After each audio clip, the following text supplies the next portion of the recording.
This week in Sci-Fi, we've got our eye on... They're finally here. New Doctor Who and Star Trek go live. Now for something completely different. Cowboy BeBop is coming to Netflix. Buzz Lightyear's back, and this time he's not playing around.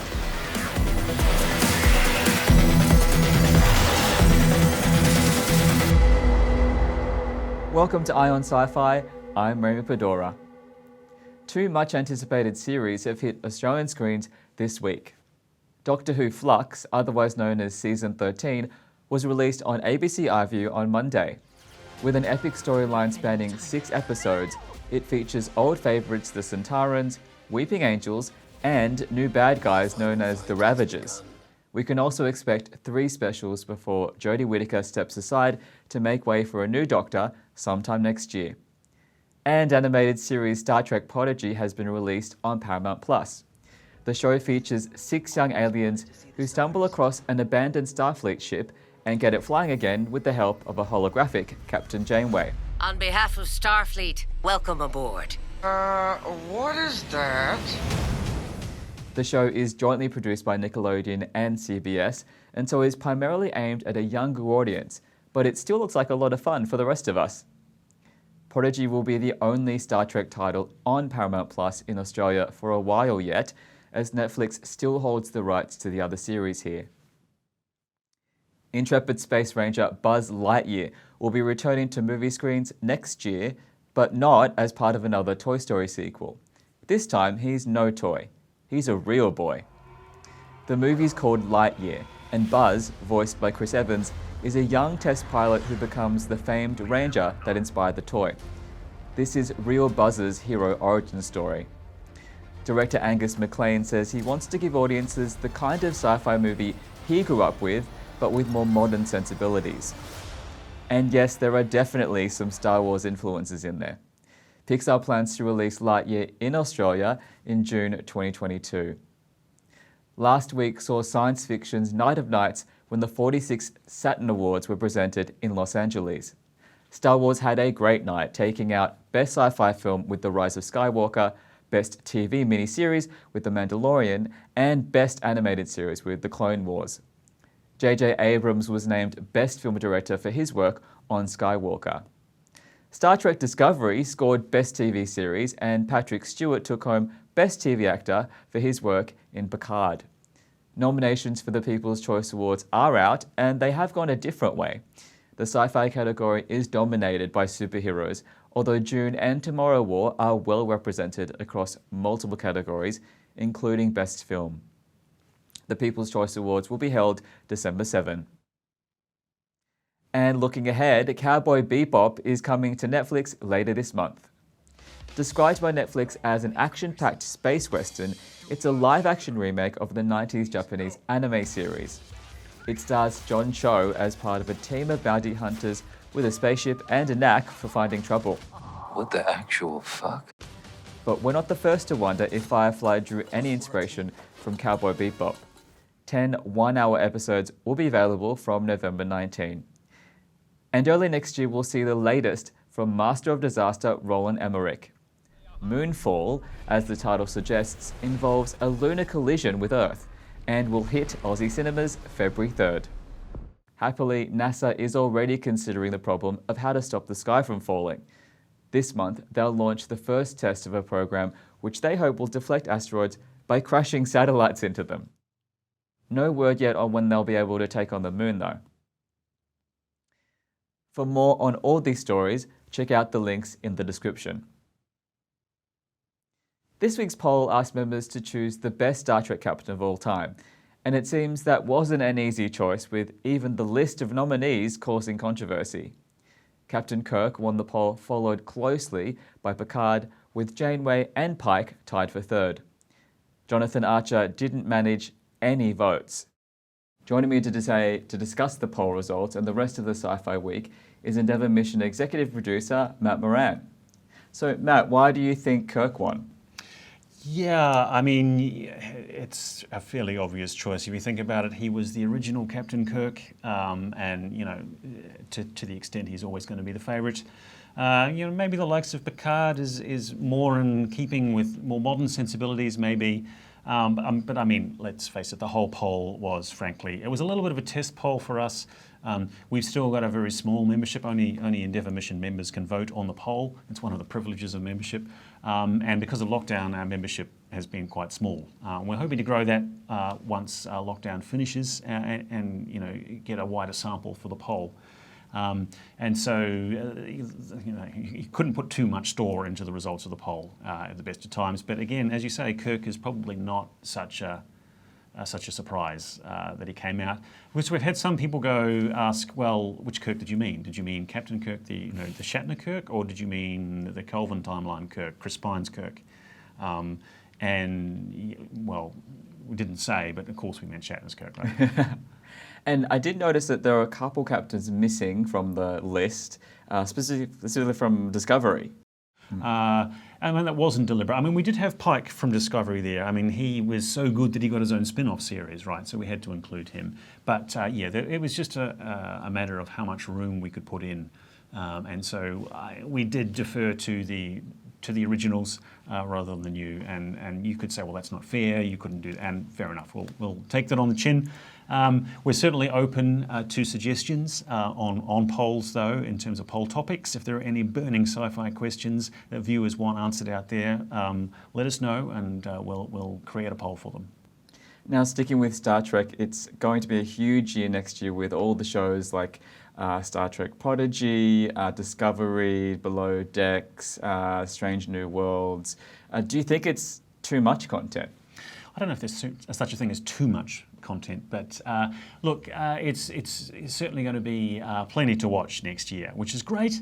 Certainly looking forward to Strange New Worlds, and I haven't had a chance to catch the first episode of Prodigy yet, but I am looking forward to seeing that. And I have been following Below Decks and looking forward to the next series of Discovery as well. So while it sounds like there is a lot of Star Trek for next year, I mean, if you look at it, there are some fairly significant differences in there. Some of them are animated shows, for a start. Discovery is serialized, so it tells a story over an entire series. But Strange New Worlds is going back to a more old-fashioned TV concept of Adventure of the Week, or Planet of the Week, as they call it. So it's a self-contained story each week. There are some fairly significant differences in there. So I think there's a lot to explore there. I don't think there'll be any Star Trek overload anytime soon. There might be an overload, though, with how many subscriptions you need to watch all of this. And so far I'm counting 3, but that might go up later. What do you think about how much it costs to be a Star Trek fan? Yeah, that's right. So with Prodigy, we've seen the first Star Trek series to appear on Paramount Plus in Australia. The rest are going to be on Netflix for a while until those rights run out, and then they'll probably move across to Paramount Plus. And so, I mean, there's some good sci-fi out there across a lot of these services. We've got a new series of The Expanse coming up. That'll be on Amazon. You've got The Foundation currently on Apple TV Plus at the moment. You've got some great superhero stuff and some good sci-fi on Disney Plus. So there's, I mean, in Australia, until recently, it was Netflix and Stan and then Amazon. Now it's really diversifying out, and that just means that the number of subscriptions you're going to have to juggle in order to keep watching all your favorite sci-fi it's going to impact your wallet, if not how much your viewing time. Now, Pixar just dropped the teaser for a new movie, Lightyear, about its character Buzz Lightyear. As a sci-fi fan, should we be paying attention to this? Yeah, it's an interesting one, and the immediate reaction I get for Buzz Lightyear is, all right, Toy Story and animation, and it's because the Buzz Lightyear from Toy Story was a toy. And so this is an interesting one because this movie is the movie that Andy, the kid from Toy Story, would have gone to see, that would have inspired him to buy the Buzz Lightyear toy, in the same way as if you went to watch Star Wars, you might have bought a Han Solo action figure kind of thing. And so the movie itself, the Lightyear movie, is its own full-on sci-fi epic, if the trailer and the director are to be believed, and I see no reason to disbelieve them.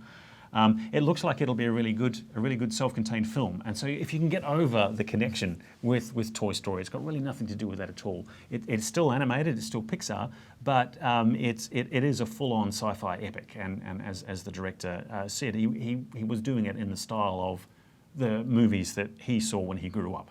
And the obvious influence there is going to be Star Wars. So it should be a good film.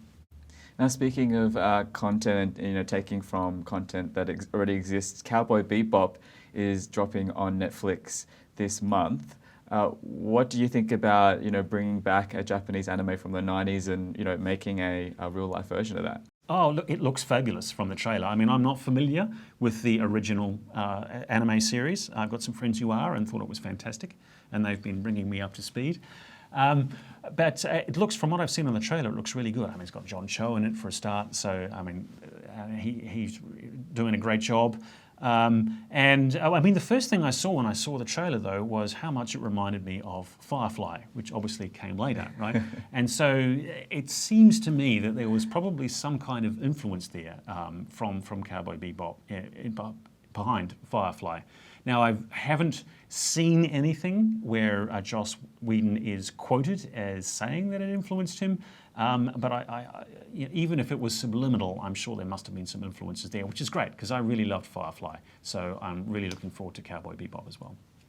Now, we can't end without discussing the Saturn Awards and how well Star Wars did with all of their series. But there were some adjustments made to, enable Skywalker to win. So what do you think about that allowance being made? Oh, look, that was fine. Yes, they did extend the eligibility period for judging for the Saturns because of COVID. And that's, I'm not calling foul on that. I think, they deserved the wins that they got, particularly in the film space. The Star Trek did well in the TV space, as you'd expect. It would have been interesting to see if The Mandalorian had gone for more than 10 episodes and it had gone, it won Best Miniseries. If it had gone for more episodes, it might have been up against Discovery for Best TV Series. That would have been an interesting competition. But as it was, it turns out there were enough gongs to go around for everyone. So that was good. We didn't have that showdown after all. And the People's Choice Awards nominations just came out, and unfortunately the series that did really well at the Saturn Awards didn't do so well this year. What do you think about who was nominated for the People's Choice Awards? I mean, that reflects really. It reflects a couple of things. It reflects who votes in the People's Choice. It's the people, not the sci-fi people. And so, I mean, even Star Wars has struggled with the People's Choice, and Star Trek have struggled on the People's Choice Awards. It was 1981, I think, the last time a Star Wars film won Best Film in the People's Choice. That was Empire Strikes Back. Also, I think they could have different eligibility periods, and so we're seeing Dune and the Tomorrow War in the People's Choice Awards. We didn't see them in the Saturns. I don't know whether that's because the different eligibility periods, or whether I can't imagine Dune not being voted in the Saturn Awards, and so yeah, they're just two different things. And there's a lot of superhero stuff in there. There is a sci-fi category in the People's Choice Awards, and that's dominated by the Marvel, in particular, the superhero stuff, which is great as well. Star Trek and Star Wars always struggle with the People's Choice, though. Awesome. Thank you so much for joining us, Matt. Thanks. And remember, while you can register to comment on blog posts, only Endeavour mission members can vote in the poll. Membership is free though, so find out more about the mission at endeavour.tv. And that was the Week in Sci-Fi. Until next week, stay up to date at ionsci-fi.com. See you then.